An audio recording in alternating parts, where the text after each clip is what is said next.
दोस्तों, बंगाल की खाड़ी से लेकर अरब सागर तक भारतीय आसमान के नीचे इस वक्त एक ऐसा अदृश्य कवच तैयार हो चुका है जिसकी एक झलक देखकर ही पाकिस्तान की वायुसेना ने अपने सारे लड़ाकू विमान भारतीय सीमा से सैकड़ों किलोमीटर दूर खिसका दिए हैं। मई 2025 में जब ऑपरेशन सिंदूर के दौरान भारत ने अपनी ताकत का प्रदर्शन किया तो दुनिया स्तब्ध रह गई। एक ऐसा हथियार जिसने 314 किलोमीटर की दूरी से पाकिस्तान के एक विशालकाय जासूसी विमान को आसमान से उतार दिया, 5 लड़ाकू जेट्स को मार गिराया और पाकिस्तानी एयरबेस पर खड़े F-16 को तबाह कर दिया। ये कोई साधारण मिसाइल सिस्टम नहीं, बल्कि रूस का वो ब्रह्मास्त्र है जिसे दुनिया S-400 ट्रायम्फ के नाम से जानती है। और अब खबर ये है कि इस साल जून और नवंबर में भारत को इस घातक प्रणाली के 2 और स्क्वाड्रन मिलने वाले हैं। साथ ही भारत 288 अतिरिक्त मिसाइलें खरीद रहा है और 5 और S-400 सिस्टम की योजना बना रहा है। तो आखिर ये S-400 है क्या? इसने ऑपरेशन सिंदूर में ऐसा क्या कमाल दिखाया कि पाकिस्तान की रातों की नींद उड़ गई? क्यों अमेरिकी राष्ट्रपति ट्रंप की तमाम धमकियों के बावजूद भारत और रूस की दोस्ती और मजबूत हो रही है?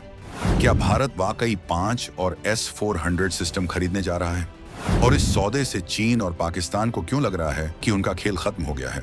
इन सारे सवालों के जवाब हम आपको इस वीडियो में देने वाले हैं, तो बने रहिए वीडियो पर लास्ट तक। वीडियो को लाइक और शेयर जरूर कीजिए और अपने विचार कमेंट में लिखकर जरूर बताइएगा। तो सबसे पहले समझते हैं कि आखिर S-400 है क्या और इसने ऑपरेशन सिंदूर में ऐसा कौन सा तांडव मचाया कि पूरी दुनिया हैरान रह गई। दोस्तों, S-400 ट्रायम्फ रूस की बनाई हुई दुनिया की सबसे उन्नत और घातक वायु रक्षा प्रणाली है। इसकी खासियत ये है कि ये एक साथ 300 लक्ष्यों को ट्रैक कर सकता है और उनमें से 36 को एक साथ निशाना बना सकता है। इसमें लगे बिग बर्ड रडार की पहुंच 600 किलोमीटर तक है, यानी ये दुश्मन के विमान को उड़ने से पहले ही पकड़ लेता है। इस सिस्टम में 4 अलग अलग तरह की मिसाइलें होती हैं। 40 N6E जिसकी रेंज 400 किलोमीटर है और ये मैक 3.5 की रफ्तार से उड़ती है। 48 N6DM/E3 जो 240 किलोमीटर तक मार कर सकती है और मैक 5.9 की स्पीड से दौड़ती है।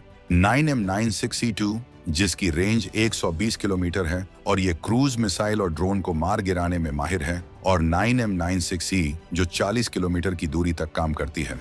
इस सिस्टम की प्रतिक्रिया का समय सिर्फ 9 से 10 सेकंड है, यानी दुश्मन के विमान को पता भी नहीं चलता और वो मार गिराया जाता है। S-400 स्टील्थ विमानों जैसे F-35 और चीन के J-20 को भी पकड़ सकता है और 10 मीटर से लेकर 30 किलोमीटर की ऊंचाई पर उड़ने वाले किसी भी खतरे को खत्म कर सकता है। अब बात करते हैं ऑपरेशन सिंदूर की, जब भारत ने पाकिस्तान को ऐसा सबक सिखाया कि उसकी पूरी एयरफोर्स का मनोबल चकनाचूर हो गया। भारतीय वायुसेना के प्रमुख air chief marshal AP Singh ने खुद बताया कि मई 2025 में ऑपरेशन सिंदूर के दौरान S-400 ने पाकिस्तान के 5 लड़ाकू विमानों को मार गिराया और एक बड़े जासूसी विमान SAP 2000 AWACS को 314 किलोमीटर की दूरी से ही ध्वस्त कर दिया। ये वायुसेना के इतिहास में अब तक की सबसे लंबी दूरी से की गई सतह से हवा में मार है। इस ऑपरेशन में भारत ने आदमपुर और भुज सेक्टर में S-400 को तैनात किया था, जिसने पाकिस्तानी मिसाइलों को रोका, लड़ाकू विमानों को मार गिराया और ड्रोन को तबाह किया।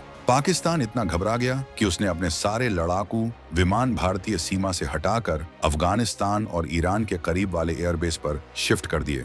भारत ने जेकोबाबाद और भोलारी एयरबेस पर सटीक हमले किए, जिसमें F-16 और अन्य विमान तबाह हुए। 9 और 10 मई को पाकिस्तान की वायुसेना का कोई विमान आसमान में नहीं दिखा, क्योंकि उनके पायलट S-400 के खौफ से उड़ान भरने से डर रहे थे। इसके अलावा भारत ने लाहौर, रावलपिंडी, सियालकोट और पसरूर के रडार सिस्टम को भी निशाना बनाया, जिससे पाकिस्तान की पूरी कमांड एंड कंट्रोल व्यवस्था ठप हो गई। विशेषज्ञों का कहना है कि ऑपरेशन सिंदूर ने पाकिस्तानी वायुसेना को 5 साल पीछे धकेल दिया है। उनकी क्षमता और मनोबल दोनों पर भारी चोट पहुंची है। अब जब S-400 ने ऐसा शानदार प्रदर्शन किया है, तो भारत इसे और मजबूत करने की योजना बना रहा है। रूस ने वचन दिया है कि 2018 में हुए $5.43 अरब के सौदे के तहत बचे हुए 2 S-400 स्क्वाड्रन 2026 के अंत तक भारत को मिल जाएंगे। रूसी दूतावास के उप प्रमुख रोमन बाबुश्किन ने कहा है कि हालिया भारत पाकिस्तान तनाव के दौरान S-400 ने बेहद कुशलता से काम किया और बचे हुए 2 यूनिट समय पर दिए जाएंगे। पहले स्क्वाड्रन की डिलीवरी जून 2026 में और दूसरे की नवंबर 2026 में होने की संभावना है। लेकिन बात यहीं खत्म नहीं होती। भारत सरकार ने रक्षा अधिग्रहण परिषद से 288 अतिरिक्त S-400 मिसाइलों की खरीद को मंजूरी दे दी है, जो रूस की राजकीय कंपनी रोसोबोरोनेक्सपोर्ट से खरीदी जाएंगी। ये खरीद करीब 10,000 करोड़ रुपए की है और इसे चालू वित्त वर्ष में पूरा करने की योजना है। ऑपरेशन सिंदूर के दौरान S-400 की मिसाइलों का भारी इस्तेमाल हुआ था, इसलिए ये रिफिल जरूरी हो गया है। इसके अलावा भारतीय वायुसेना 5 और S-400 सिस्टम और पनसीर मिसाइल सिस्टम की मांग कर रही है। पनसीर एक छोटी दूरी का मिसाइल और गन सिस्टम है, जो ड्रोन और कामिकाजे हमलों से बचाव में बेहद प्रभावी है। नवंबर 2024 में भारत की भारत डायनामिक्स लिमिटेड और रूस की रोसोबोरोनेक्सपोर्ट ने पनसीर के नए वेरिएंट को संयुक्त रूप से विकसित करने के लिए समझौता किया है। S-400 और पनसीर को मिलाकर भारत 1-2 परतों वाली रक्षा व्यवस्था बनाना चाहता है, जो लंबी दूरी और छोटी दूरी दोनों के खतरों से निपट सके। अक्टूबर 2025 में खबरें आईं कि भारत 5 और S-400 सिस्टम खरीदने की बातचीत शुरू कर चुका है और ये सौदा दिसंबर 2025 में रूसी राष्ट्रपति व्लादिमीर पुतिन की भारत यात्रा से पहले अंतिम रूप लिया जा सकता था। इन 5 सिस्टम में से 3 सीधे रूस से खरीदे जाएंगे और 2 को भारत में निजी कंपनियों द्वारा टेक्नोलॉजी ट्रांसफर के तहत बनाया जाएगा। इस नए सौदे में 2018 की कीमत पर सालाना वृद्धि के साथ कीमत तय की गई है। हालांकि कुछ सूत्रों ने S-500 सिस्टम की खबरों को गलत बताया है। भारत की योजना इन अतिरिक्त S-400 सिस्टम को 7,000 किलोमीटर लंबी तटरेखा और उत्तरी कमांड क्षेत्र में तैनात करने की है, ताकि चीन और पाकिस्तान दोनों मोर्चों पर मजबूती बनी रहे। लेकिन यहाँ सबसे बड़ा सवाल ये है कि जब अमेरिकी राष्ट्रपति डोनाल्ड ट्रंप लगातार भारत रूस संबंधों पर टिप्पणी कर रहे हैं और तेल खरीद कम करने का दबाव बना रहे हैं, तो फिर भी भारत और रूस की दोस्ती इतनी मजबूत कैसे है? दोस्तों, इसका जवाब छिपा है भारत और रूस के बीच की उस गहरी रणनीतिक साझेदारी में, जिसे कोई तीसरा देश नहीं तोड़ सकता। रूसी विदेश मंत्री सर्गेई लावरोव ने साफ कहा है कि भारत और अमेरिका के बीच कोई भी सौदा हो जाए, उससे भारत रूस के रिश्तों पर कोई असर नहीं पड़ेगा। हाल में जो समझौते हुए हैं, उन पर भी कोई प्रभाव नहीं पड़ेगा। भारत का भी रुख साफ है कि वो अपनी ऊर्जा सुरक्षा के हिसाब से काम करेगा। साल 2022 से पहले भारत रूस से नाम मात्र का तेल खरीदता था। मुख्य सहयोग रक्षा क्षेत्र में था। भारत के रूस में राजदूत विनय कुमार ने टास समाचार एजेंसी के लिए एक लेख में लिखा है कि मास्को और नई दिल्ली का रिश्ता विश्वास और सम्मान का है और इसे कोई नहीं हिला सकता। उन्होंने कहा कि भारत और रूस की विशेष और विशेषाधिकार प्राप्त रणनीतिक साझेदारी प्रधानमंत्री नरेंद्र मोदी और राष्ट्रपति व्लादिमीर पुतिन के नेतृत्व में लगातार मजबूत हो रही है। हाल के दिनों में दोनों देशों के बीच व्यापार, रक्षा, विज्ञान, प्रौद्योगिकी, शिक्षा, पर्यटन, संस्कृति और मानवीय आदान प्रदान के क्षेत्र में व्यापक सौदे हो रहे हैं। नवंबर 2025 में विदेश मंत्री एस जयशंकर ने मास्को में लावरोव से मुलाकात की और दिसंबर 2025 में होने वाले 23वें भारत रूस वार्षिक शिखर सम्मेलन की तैयारियों की समीक्षा की। पुतिन 5 दिसंबर 2025 को भारत आए और प्रधानमंत्री मोदी से शिखर वार्ता की। इस शिखर सम्मेलन में कई द्विपक्षीय समझौतों को अंतिम रूप दिया गया।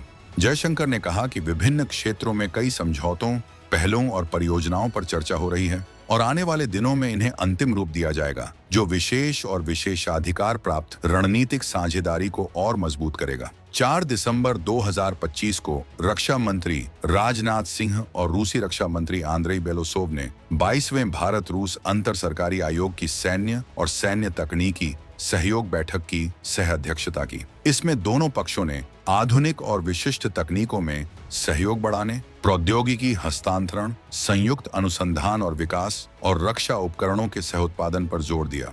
बेलोसोव ने कहा कि रूसी रक्षा उद्योग भारत की आत्मनिर्भरता की यात्रा में हर संभव मदद को तैयार है। दोनों मंत्रियों ने बैठक के प्रोटोकॉल पर हस्ताक्षर किए, जिसमें चल रहे और भविष्य के सहयोग के प्रमुख क्षेत्रों को रेखांकित किया गया। भारत अब सिर्फ खरीदार नहीं रहा, बल्कि सह उत्पादन, सह विकास और प्रौद्योगिकी हस्तांतरण के मॉडल की तरफ बढ़ रहा है, जो आत्मनिर्भर भारत की दिशा में महत्वपूर्ण कदम है। रूस भारत के करीब 60 से 70% सैन्य उपकरणों का आपूर्तिकर्ता रहा है। S-400 के 5 स्क्वाड्रन का आदेश, जिसमें 3 डिलीवर हो चुके हैं और 2026 तक आएंगे, गाइडेड मिसाइल युद्धपोत AK-20, 3 राइफल्स, ब्रह्मोस मिसाइलों का संयुक्त उत्पादन, T-90 टैंक और Su-30 MKI का लाइसेंस प्रोडक्शन जैसी परियोजनाएं भारत रूस सहयोग को दर्शाती हैं। Artificial intelligence, cyber defence, electronic युद्ध और उपग्रह आधारित निगरानी प्रणालियों जैसी विशिष्ट तकनीकों में भी दोनों देश मिलकर काम कर रहे हैं। रूसी रक्षा दिग्गज रोस्टेक के सीईओ ने कहा कि भारत को जो भी चाहिए हम उसका समर्थन करेंगे, चाहे वो S-400 हो या Su-57 सहयोग। उन्होंने याद दिलाया कि जब भारत पर प्रतिबंध थे तब भी रूस ने भारत को हथियार दिए ताकि उसकी सुरक्षा बनी रहे। ये दोस्ती कागजों पर नहीं बल्कि समय की कसौटी पर खरी उतरी है। अब सवाल ये उठता है कि भारत के लिए S-400 और भविष्य में और अधिक सिस्टम खरीदने का मतलब क्या है? दोस्तों, इसका मतलब है कि भारत अपनी हवाई सुरक्षा को दुनिया के सबसे उन्नत स्तर पर ले जा रहा है। S-400 सिर्फ एक मिसाइल सिस्टम नहीं है, बल्कि ये एक संपूर्ण वायु रक्षा नेटवर्क है जो भारत को चीन और पाकिस्तान दोनों के किसी भी हवाई हमले से बचा सकता है। ऑपरेशन सिंदूर में इसने साबित किया कि भारत के पास अब वो क्षमता है जो दुश्मन के विमानों को उनकी सीमा में घुसने से पहले ही मार गिरा सके। 314 किलोमीटर की दूरी से एक विमान को मार गिराना दुनिया में पहले कभी नहीं हुआ।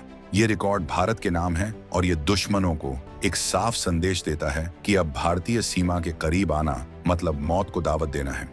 जब भारत के पास 5 और S-400 सिस्टम होंगे तो कुल मिलाकर भारत के पास 10 S-400 स्क्वाड्रन होंगे जो पूरे उत्तर, पश्चिम और पूर्वी सीमा पर तैनात होंगे। इसका मतलब है कि चीन से लेकर पाकिस्तान तक कोई भी देश भारतीय आसमान में घुसने की हिम्मत नहीं कर सकेगा। पंचसीर सिस्टम के साथ मिलकर ये एक दोहरी परत बनाएगा जहां लंबी दूरी के खतरों को S-400 संभालेगा और छोटी दूरी के ड्रोन और कामिकाजे हमलों को पंचसीर निपटाएगा। ऑपरेशन सिंदूर के बाद पाकिस्तान ने अपनी पूरी एयरफोर्स को भारतीय सीमा से दूर हटा दिया है क्योंकि उन्हें पता है कि S-400 की मार से बचना असंभव है। चीन भी इस बात से सतर्क है कि भारत के पास अब ऐसी तकनीक है जो उनके स्टील्थ विमानों को भी पकड़ सकती है। भारत की 288 अतिरिक्त मिसाइलों की खरीद और 5 नए S-400 सिस्टम की योजना ये दर्शाती है कि भारत अब सिर्फ रक्षा पर नहीं बल्कि आक्रामक रक्षा की रणनीति पर काम कर रहा है। ये रणनीति दुश्मनों को ये बताती है कि अगर उन्होंने भारत की तरफ गलत नजर से देखा तो जवाब इतना कड़ा होगा कि उनकी नस्लें याद रखेंगी।